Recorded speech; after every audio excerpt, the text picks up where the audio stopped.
नमस्कार। मैं हूं आपका भाई विचित्र। इस चैनल पर मैंने आपसे कहा था मैं आपको धार्मिक स्थलों की जानकारी दूंगा। आज उसी की शुरुआत करने जा रहा हूं। हिंदुओं के 4 धाम यात्राओं में से एक श्री जगन्नाथपुरी बैकुंठ धाम से। इस मंदिर को भारत के सबसे बड़े स्मारक स्थलों में से एक माना जाता है। मैं अपने छोटे से ग्रुप के साथ ओडिशा के समुद्री तट पर स्थित जगन्नाथपुरी दर्शन करने जा रहा हूँ। दिल्ली से पुरी लगभग 1750 किलोमीटर दूर है। रोड या रेल से पुरी पहुंचने में 2 से 3 दिन लग जाते हैं। पुरी का सबसे नज़दीकी एयरपोर्ट बीजू पटनायक भुवनेश्वर में है। हमारी फ़्लाइट दिल्ली के टर्मिनल 3 से भुवनेश्वर के लिए सुबह 6:55 की है। मैं अपने ग्रुप के साथ फ़्लाइट से 2 घंटे में भुवनेश्वर पहुंच गया। भुवनेश्वर से पुरी 60 किलोमीटर की दूरी पर है। टैक्सी से हम 2 घंटे में पुरी पहुंच गए। मंदिर में मोबाइल या कैमरा ले जाना मना है, तो एक पुरोहित की सहायता से मंदिर के बाहर शूज़, मोबाइल स्टैंड पर हमने जूते और फ़ोन जमा करवाए और मंदिर में दर्शन करने के लिए पुरोहित के पीछे पीछे जय जगन्नाथ कहते हुए चलते गए। पुरोहित ने मंदिर के बारे में हमें काफ़ी जानकारियाँ दी। भगवान के भोग की एक बड़ी हांडी से दाल भात का प्रसाद हम सब ने मिलकर कुछ पुरोहितों को करवाया। फिर उसी आंधी में से हम सब ने स्वादिष्ट और आत्मा को तृप्त करने वाला भोजन भरपेट ग्रहण किया। जगन्नाथपुरी दुनिया का सबसे अनोखा मंदिर है। यहाँ भगवान विष्णु अपने कृष्ण अवतार में अपने भाई बलराम और बहन सुभद्रा के साथ साक्षात विराजमान हैं। ये मंदिर अपनी अनेक विचित्रताओं के लिए प्रसिद्ध है। इसकी विचित्रताएं मैं आपको बताता हूँ। पहली विचित्रता इस मंदिर की ये है कि इस मंदिर में श्री कृष्ण, बलराम और सुभद्रा जी की तीनों मूर्तियाँ सोने, चांदी, धातु या किसी पत्थर की नहीं बल्कि लकड़ी से बनी हुई हैं। दूसरी विचित्रता यह है कि ये मूर्तियाँ पूरी नहीं, अधूरी हैं। कहते हैं कि इस मंदिर में तीनों देवताओं की मूर्तियाँ बनाने का काम यहाँ के राजा की विनती से भगवान विश्वकर्मा जी ने स्वीकार किया था। भगवान विश्वकर्मा जी ने कहा था कि जिस भवन में मूर्तियों का निर्माण प्रारंभ होगा, उस भवन में जब तक कार्य पूरा नहीं होता तब तक कोई भी मूर्तियों का निर्माण देखने नहीं आएगा। निर्माण कार्य आरंभ हो गया। काफ़ी दिन बीत गए थे। उस भवन से अब कोई आवाज़ नहीं आ रही थी, तो राजा को लगा शायद मूर्ति निर्माण का कार्य पूर्ण हो गया है। कौतूहलवश उन्होंने भवन में झांका। अंदर भगवान विश्वकर्मा जी उन्हें दिखाई नहीं दिए। वहाँ एक वृद्ध पुरुष थे। उन्होंने राजा को देखा और भवन का दरवाज़ा खोलकर बाहर आ गए। उन्होंने राजा से कहा, राजन, अब इन मूर्तियों का निर्माण आगे संभव नहीं होगा। देव इच्छा से अब आपको इन मूर्तियों की स्थापना इसी रूप में करनी होगी। और वह वृद्ध वहाँ से चले गए। तदापि इस मंदिर में इन तीनों अधूरी मूर्तियों की स्थापना कर दी गई। तीसरी विचित्रता यह है कि हर साल 23 जून को निकलने वाली रथ यात्रा पूरे विश्व में प्रसिद्ध है। इसमें तीनों देवता 3 अलग अलग सुंदर आकर्षक रथों पर विराजमान होकर गुंडीचा मंदिर तक नगर यात्रा पर निकलते हैं। गुंडीचा मंदिर इन देवताओं की मौसी का घर माना जाता है। देश विदेश से लाखों लोग इस रथ को खींचने का सौभाग्य प्राप्त करने के लिए यहाँ आते हैं। इस दिन पूरा ओडिशा बंद रहता है। चौथी विचित्रता ये है कि जिस संवत वर्ष में आषाढ़ मास अधिक मास के रूप में आता है, उस वर्ष तीनों काठ की मूर्तियाँ बदली जाती हैं और एक विशेष पदार्थ पुराने मूर्ति में से निकालकर नई मूर्ति में स्थापित किया जाता है। कहते हैं कि एक विशेष परिवार के पुरोहित को उसकी आंखों पर पट्टी और हाथों में दस्ताने पहनाकर अंधेरे में मंदिर के अंदर भेजा जाता है।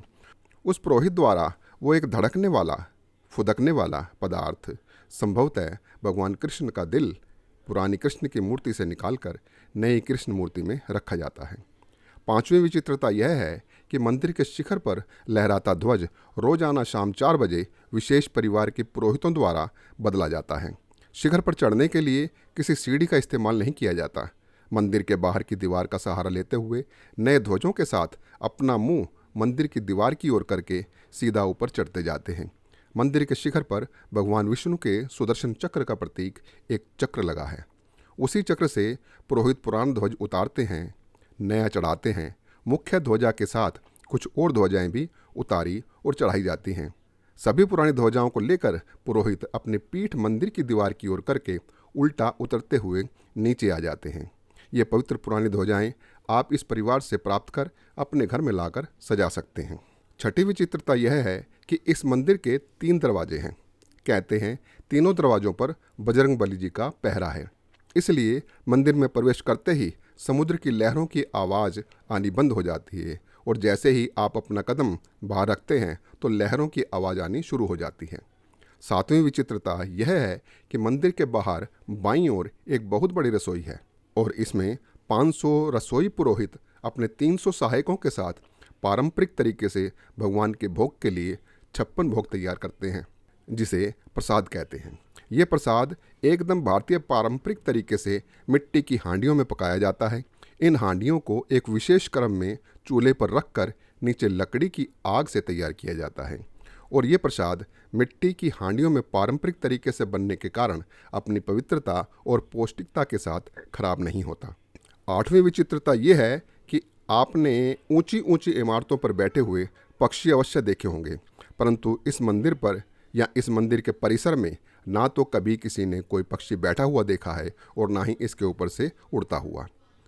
इस मंदिर से संबंधित पुरी से 50 किलोमीटर दूर भारत की सबसे बड़ी चिल्लिका झील है। कहते हैं 1558 ईस्वी में अफगान जनरल काला पहाड़ ने इस मंदिर पर हमला कर दिया था। तब चिल्लिका झील में एक द्वीप पर इन मूर्तियों के विग्रहों को गुप्त रूप से रख दिया गया था। बाद में रामचंद्र देव के खुर्दा में स्वतंत्र राज्य स्थापित करने पर पुनः मूर्तियों की स्थापना इस मंदिर में की गई। भगवान जगन्नाथ जी का भिन्न भिन्न प्रकार का स्वादिष्ट प्रसाद आप मंदिर के अंदर से और मंदिर के बाहर से भी अपने परिवार और रिश्तेदारों के लिए पैक करवा कर ले जा सकते हैं। ये मंदिर समुद्री तट पर स्थित है। समुद्री तट का नज़ारा बहुत आनंददायक होता है।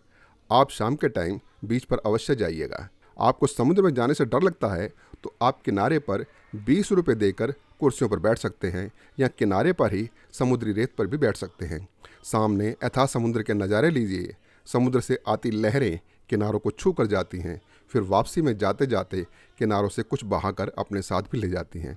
ध्यान रहे, कोई लहर आपको छू कर जा सकती है, पता लगे कि आप अपनी चप्पल उतार कर बैठे हैं और वो लहर आपको झांसा देकर आपकी चप्पल ही समुद्र में ले जाए। समुद्र के बीचों पर ऐसा अक्सर होता है। यहाँ से वापसी में आप कोणार्क में सूर्य रथ अवश्य देखिए। आज से 1000 साल पहले इस स्थान पर राजा नरसिंह ने अपनी माता कस्तूरी देवी के आग्रह पर इस सूर्य मंदिर का निर्माण करवाया था। नरसिंह देव, ये सूर्य मंदिर का बनाने का पीछे इतिहास क्या है? ना इतिहास कहता है राजा नरसिंह देव सिंहासन में बैठा, कलिंग की सिंहासन में बैठा 1238 एडी में 1238 साल 38। तो राजा का माँ की नाम था Kasturi Devi. Kasturi Devi was a great devotee to sun, सूर्य उपासिका थी। राजा नरसिंह देव जब नया सिंहासन में बैठा 1238 एडी में, उनको एक लड़ाई फेस करने पड़ा उसी साल। किसका साथ? ना बंगों का साथ। जो बंग ये निर्माण स्थापत्य कला और कलिंग शिल्प का अद्भुत प्रयोग है। भगवान सूर्य अपने रथ पर सवार होकर चलते हैं। उनके आगे आगे नृत्य करते नर नारी चल रहे हैं। रथ के पीछे इनकी पत्नी छाया का भवन है और मंदिर है। इस तरह से इस पूरे परिसर का निर्माण 12 वर्षों में पूरा हो गया था। मूर्ति की प्राण प्रतिष्ठा से एक दिन पहले इस मंदिर के मुख्य कारीगर के पुत्र ने मंदिर के ऊपर से कूदकर अपनी जान दे दी थी। इस अपशगुन के कारण इस स्थान को मंदिर के रूप में स्थापित नहीं किया जा सका। तथापि ये स्थान स्थापत्य कला और कलिंग शिल्प कला के अद्भुत प्रयोग के कारण प्रसिद्ध हो गया। उसके बाद कई बार आक्रमणकारियों ने इसे तोड़ने की कोशिश की। इसके बहुत से हिस्से तोड़ दिए गए। आज भी इसके टूटे हुए कुछ हिस्से इसके आसपास पड़े हैं। उनमें से कुछ बड़े बड़े पत्थर और लोहे के बड़े बड़े बीम सूर्य रथ के बाईं ओर पड़े हुए हैं। 1000 साल से धूप और वर्षा सहने के बाद भी इसमें अभी तक जंग नहीं लगा है। पुरातत्व विभाग के संरक्षण के कारण सूर्य रथ की जर्जर होती अवस्था को रोका गया है।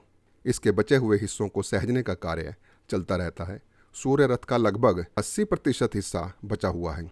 इस सूर्य रथ पर कलिंग मूर्ति कला देखने लायक है। यहाँ उदयगिरी और खंडगिरी में छोटी बड़ी कुछ गुफाएं हैं।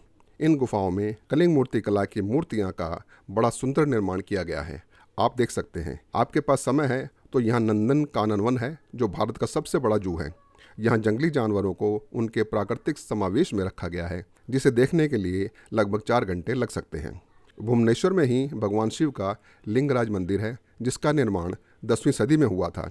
इस मंदिर में आप भगवान शिव की पूजा अर्चना कर सकते हैं। आप जगन्नाथपुरी का दर्शन करना चाहते हैं तो एक चीज़ ध्यान रखिएगा, जो आपको बताना बहुत ज़रूरी है। ओडिशा की एक विचित्रता यह भी है कि यहाँ के होटलों में चेक इन टाइम सुबह 9 बजे का है और चेक आउट टाइम सुबह सवेरे 8 बजे का है। सच है, मजाक नहीं। इसके अलावा कोई भी जानकारी आपको चाहिए, आप मुझसे पूछ सकते हैं, मैं आपको अवश्य बताऊंगा। नमस्कार, जय जगन्नाथ। आप मेरा चैनल सब्सक्राइब तो कर सकते हैं ना, तो कर लीजिए प्लीज़। धन्यवाद।